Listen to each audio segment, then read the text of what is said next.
Good morning and welcome to Messiah's Daily Devotions based on the Lectionary. Today I will be reading from the 6th chapter of Genesis, beginning with verse 5. God saw that human evil was out of control. People thought evil, imagined evil from morning to night. God was sorry that he had made the human race in the first place. It broke God's heart. God said, I'll get rid of my ruined creation. Make a clean sweep. People, animals, bugs, snakes, birds, the works. I'm sorry I made them. But Noah was different. God liked what he saw in Noah. This is the story of Noah. Noah was a good man, a man of integrity in his community. Noah walked with God. Noah had 3 sons, Shem, Ham, and Japheth. As far as God was concerned, the earth had become a sewer. There was violence everywhere. God took one look and saw how bad it was. Everyone corrupt and corrupting, life itself corrupt to the core. God said to Noah, it's all over. It's the end of the human race. The violence is everywhere. I'm making a clean sweep. Build yourself a ship from teak wood. Make rooms in it. Coat it with pitch inside and out. Make it 450 feet long, 75 feet wide, and 45 feet high. Build a roof for it and put in a window 18 inches from the top. Put in a door on the side of the ship and make 3 decks, lower, middle, and upper. I'm going to bring a flood on the earth that will destroy everything alive under heaven. Total destruction. But I'm going to establish a covenant with you. You'll board the ship, and your sons and your wives and your sons' wives will come on board with you.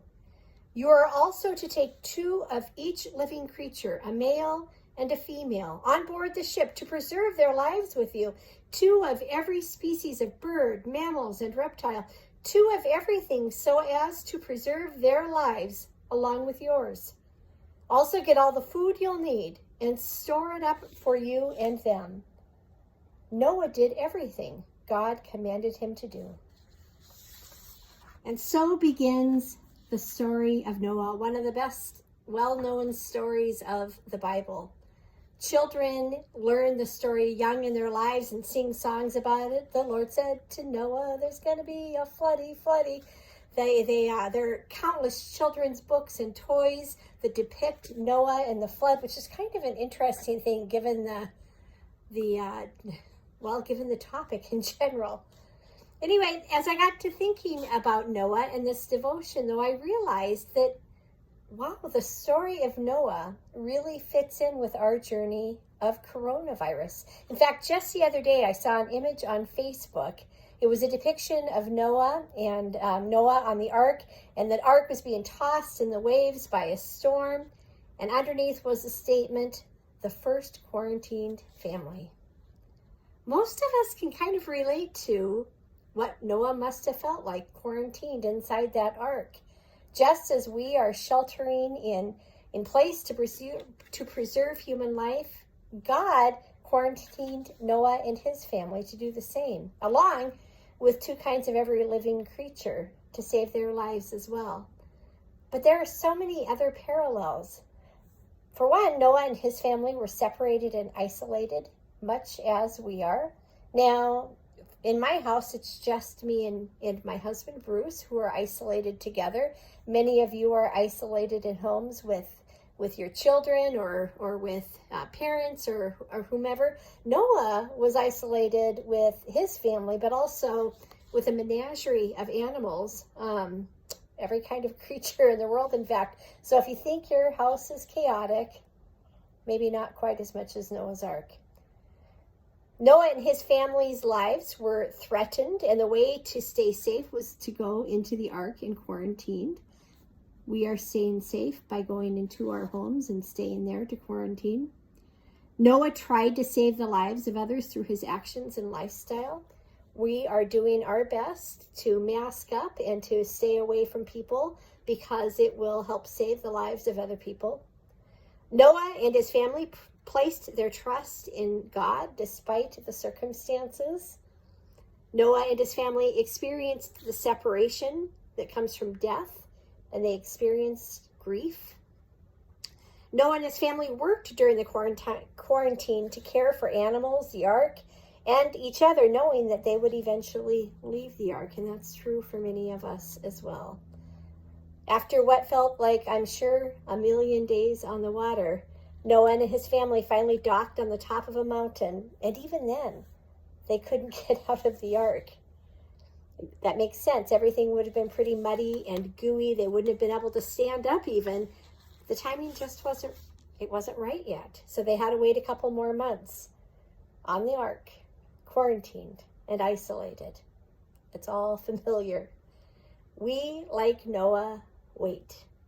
And we, like Noah, look for signs of when it will be safe for us to get out of our own arks.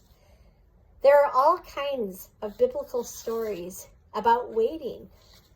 In addition to Noah, there's the story of Abraham and Sarah, who waited for years for their promised child.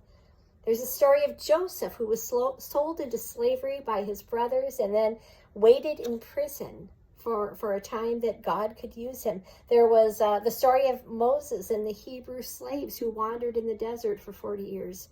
The story of Jesus in the wilderness, who was in the Jesus who was in the wilderness and waiting to begin his ministry. There's a woman in the New Testament who bled for 12 years and waited for those 12 years before healing came. Just story after story after story. And in each of these cases, something really beautiful came out of that period of waiting. I believe that can be true of our time of waiting as well. So while we're in our arks, let's try and use our time well. We can view this time of sheltering in place as the worst of times and impatiently wait for normality to be restored so that we can finally do something.